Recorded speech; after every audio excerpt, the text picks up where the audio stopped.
नमस्कार बच्चों, आज हम देखेंगे पाठ 4 बाह्य प्रक्रिया भाग 2 कक्षा 9वीं विषय भूगोल।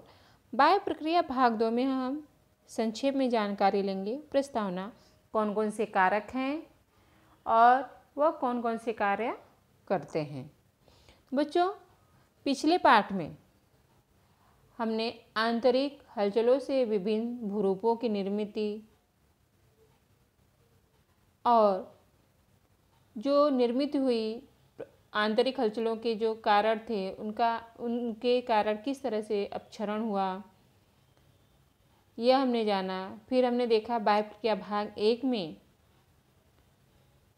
कि भूपृष्ठ पर कार्यरत शक्ति के कारण किस प्रकार से बाह्य प्रक्रियाएं होती हैं और उनमें किन किन ऊर्जा का, बल का महत्वपूर्ण योगदान होता है। तो बच्चों, हम बाह्य प्रक्रिया भाग 2 में देखते हैं कि कौन कौन से कारक हैं जो भूपृष्ठ पर चट्टानों का खनन करते हैं। बच्चों, भूपृष्ठ में जैसे तापमान, धूप दिया गया है यहाँ पर, तापमान, हवा, वर्षा, सागरीय लहरें और भूजल के कारण अपक्षरण होता है, खनन कार्य होता है। और ये जो अपक्षरण है वह लगातार होता है और यह क्रिया लगातार होने से भूपृष्ठ का खनन होता है और खनन प्रमुख कारकों के गतिजन ऊर्जा के कारण होता है। गतिजन ऊर्जा आपको पता है, पृथ्वी के अंदर गुरुत्वाकर्षण बल होता है। अर्थात जैसे अगर नदी को देखा जाए कि अगर जो नदी है वह तेज गति से बहती है, नदी तेज गति से बह रही है, तो वहाँ पर चट्टानों का खनन ज़्यादा होता है। क्योंकि जब नदी तेज गति से बहती है तो उसके अंदर ऊर्जा ज़्यादा होता है, उसके अंदर शक्ति बहुत ज़्यादा होती है, तो अपने आसपास के चट्टानों को वह अधिक से अधिक काटती है, तो उनका खनन ज़्यादा होता है। और यदि यही नदी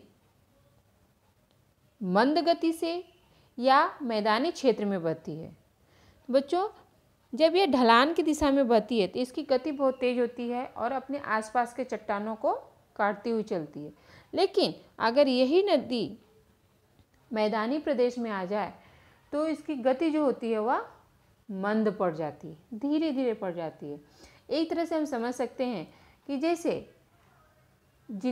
अगर हमारे सिर के ऊपर ज़्यादा बोझ ला दिया जाए आवश्यकता से अधिक, तो हमारी गति अपने आप क्या हो जाती है, धीरे हो जाती है। तो उसी तरह अगर उस नदी के जल के अंदर अगर आवश्यकता से अधिक हो जाते हैं या ढलान दिशा बराबर नहीं होती है, समतल मैदान हो जाते हैं, तो वहाँ पर उसकी गति जो होती है वह मंद पड़ जाती है।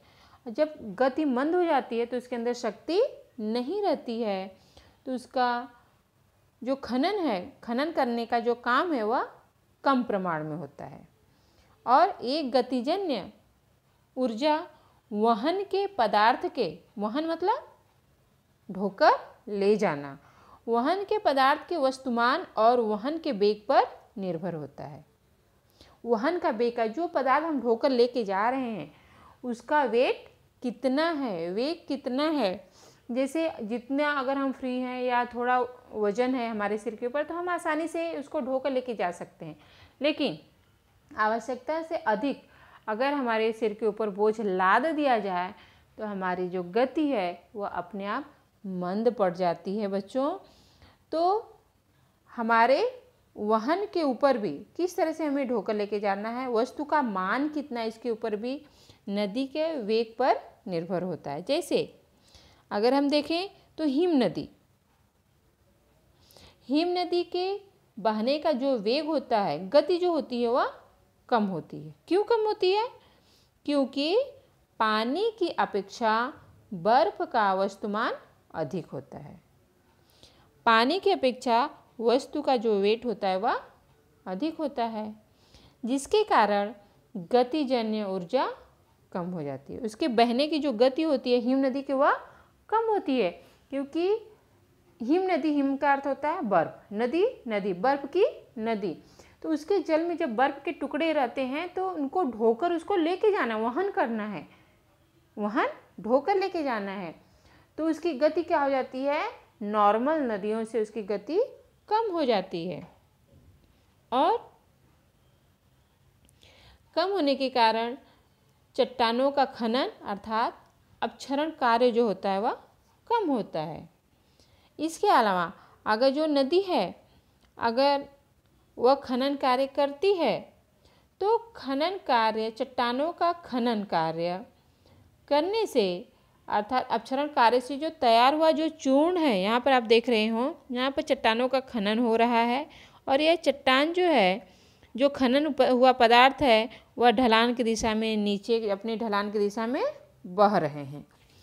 तो बच्चों जो चूर्ण है, अब चट्टानों का जब खनन होगा और चट्टानें जब टूटेंगी, उनका अपर्दन होगा तो उनका महीन चूर्ण बन जाता है, तैयार हो जाता है।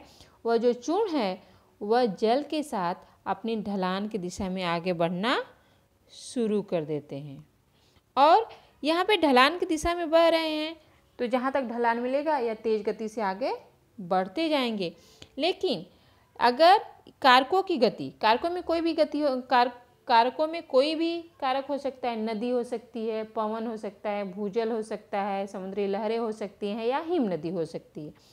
अगर इनकी गति मंद पड़ गई तो, कम हो गई तो इनका क्या होगा, इन पदार्थों का क्या होगा बच्चों, संचयन होता है। संचयन मतलब निक्षेपण कार्य होता है, अर्थात नदी जब ढलान की दिशा में बहती है तो उसका वेग बहुत ज़्यादा होता है, और वह अपने साथ काटकर लाए हुए चट्टानों को अपने साथ बहाकर ले जाती है, और धीरे धीरे जब उसकी गति मंद पड़ जाती है तो अपने साथ लाए हुए पदार्थों को वह धीरे धीरे निक्षेपण करना अर्थात छोड़ना शुरू कर देती है। जिसमें इस पद्धति में कौन से कारक हैं, इस पदार्थ में जैसे बहता पानी, हिम नदी, हवा, सागरीय लहरें और भूजल कारक, ये जो पांचों कारक हैं बच्चों, यह क्या करते हैं, पहले अपक्षरण करेंगे अर्थात अपर्दन करेंगे, अपर्दन के साथ फिर वहन करेंगे और निक्षेपण कार्य करते हैं।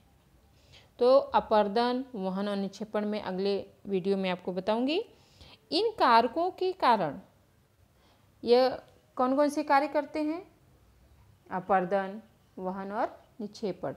तो इन कारकों के कारण जो कार्य करते हैं, पृथ्वी पर नए नए भूरूप तैयार होते हैं, नई नई आकृतियाँ हमें देखने के लिए मिलती है। ये नए नए भूरूप कौन से हैं और कैसे तैयार होते हैं, इसकी जानकारी हम इस पाठ में लेने वाले हैं। तो हमारा पहला कारक क्या है, बहता पानी।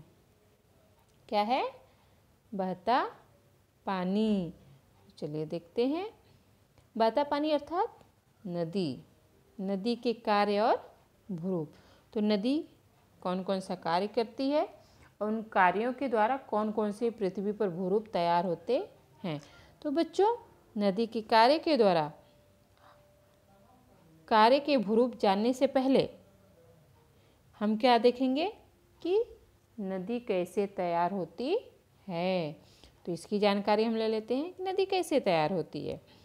तो नदी कैसे तैयार होगी, प्रकृति द्वारा विकसित एवं लगातार परिमार्जित मार्ग पर बहते पानी की अविरल धारा ही नदी है। प्रकृति द्वारा विकसित, जैसे हम सुनते हैं पहाड़ों से निकली है, तो पहाड़ पर पानी कहाँ से आया होगा, वर्षा के कारण वो पानी इकट्ठा होता है और अपनी ढलान की दिशा में बहना शुरू कर देता है। तो यह बहते पानी की अविरल धारा ही क्या है? नदी है। बरसात के कारण नदी का जन्म होता है और यह सामान्य रूप से ग्लेशियर, पहाड़ अथवा झरने से निकलती है और सागर या खाड़ी में जाकर समाप्त हो जाती है।